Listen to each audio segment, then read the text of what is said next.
Did Abraham, Isaac, and Jacob know about Mount Sinai and its sacredness?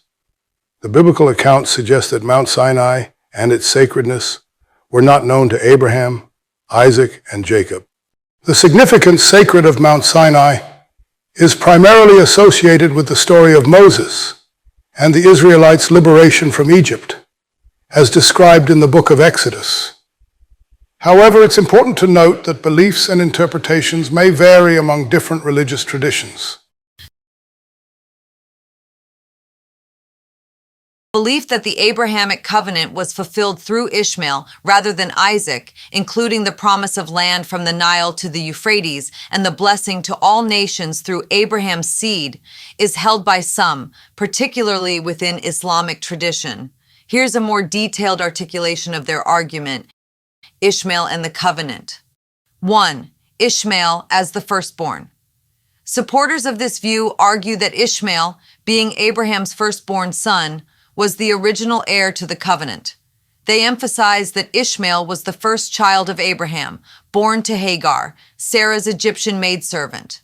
2. Sacrifice narrative. They contend that the narrative of Abraham being asked to sacrifice his son originally referred to Ishmael, not Isaac. This is based on the belief that ancient scriptures were altered by Israelite scribes to emphasize Isaac's role. 3. Blessing and land promise. The promise of land from the Nile to the Euphrates and the blessing to all nations is seen as applying to Ishmael's descendants. Islamic tradition views Ishmael as an ancestor of the Arab peoples, and thus sees the fulfillment of these promises through the Islamic Hajj and in the rise of Islamic civilization. Scriptural alteration argument. 1. Scribal changes. They argue that ancient Israelite scribes altered the scriptures to shift the focus from Ishmael to Isaac.